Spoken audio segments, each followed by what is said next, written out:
Hi! Are you ready for story time? Yeah, are you excited? Are you really excited? I am. Story time is my favorite part of the day. And today, I have a super good book, one of my absolute favorites. Dreams Under the Sea. Do you know who that is? Yeah? Are you excited? All right. Let's get started.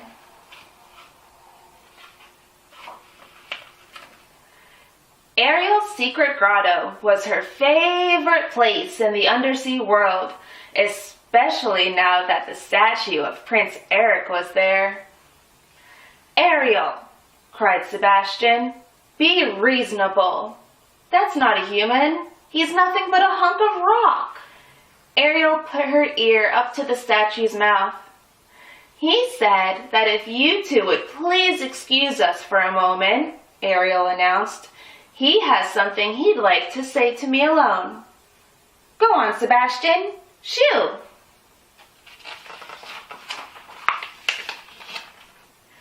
Ariel placed her head on the statue's shoulder and pretended to answer his proposal.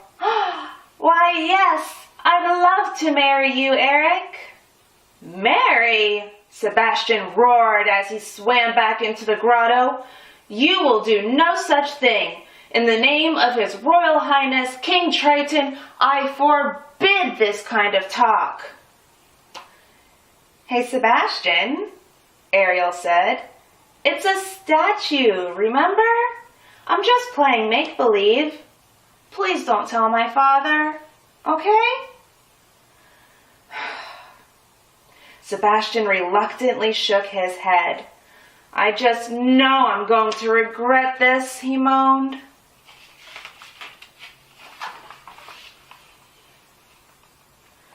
We can have the wedding right here in the grotto, Ariel said. There's much to do.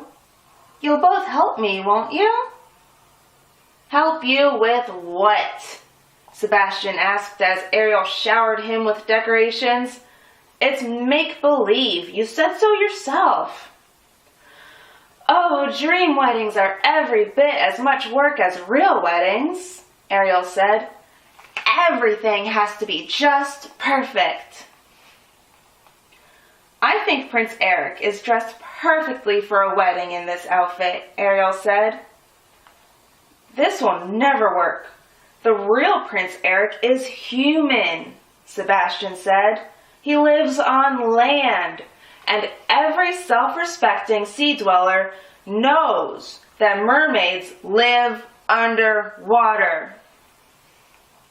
That may be true, said Ariel, but who knows what the future will bring? May I be the chef? Flounder asked. Please, please. Ariel laughed. Of course, Flounder, she said. I want you to prepare all the most wonderful foods you can imagine. Seaweed souffle, plankton pie, Flounder said happily. Oh, yes, Ariel cried. And don't forget the wedding cake. Just leave it to me, Flounder said proudly. This will be a wedding feast like no one has ever seen.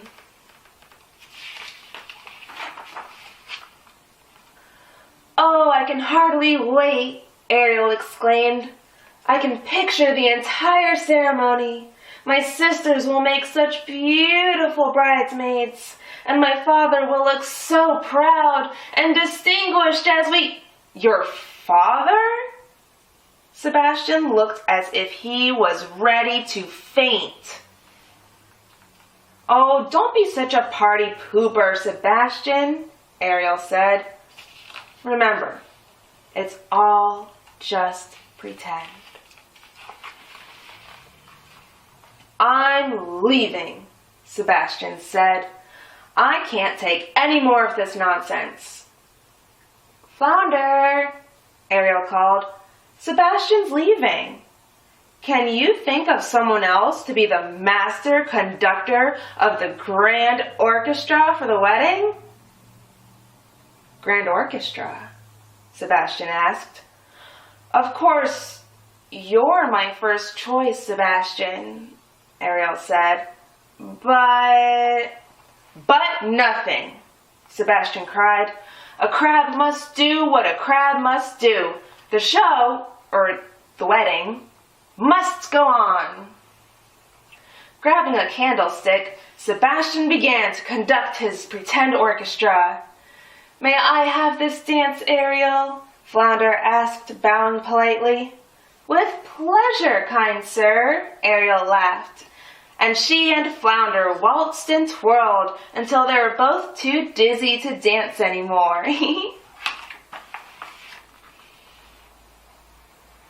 That evening in her room, Ariel was trying on her pretend veil when Flounder arrived with a long string of pearls. "Oh, Flounder, they're beautiful!" Ariel gasped with delight. "They belong to my friend," Flounder said. "She said you could borrow them." Now, Ariel had something old, the dingle hopper to comb her hair, something new, her veil, something borrowed, the pearls, and something blue, her blue shell bracelet. "That's everything a bride needs," Ariel exclaimed. The next morning, Sebastian scuttled after Ariel as she made her way to the grotto. "I hope no one sees us," Sebastian said nervously, flailing madly along behind Ariel as she glided from the palace.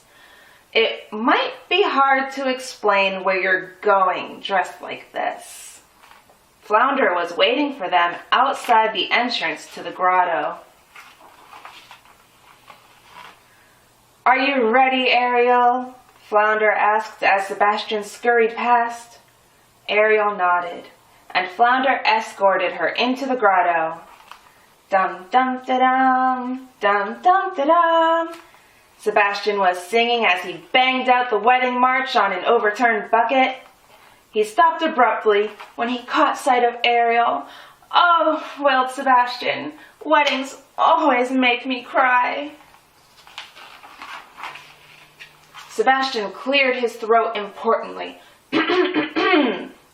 "Do you, Princess Ariel, take this statue to be your," now listen closely to this part, young lady, "make-believe husband?"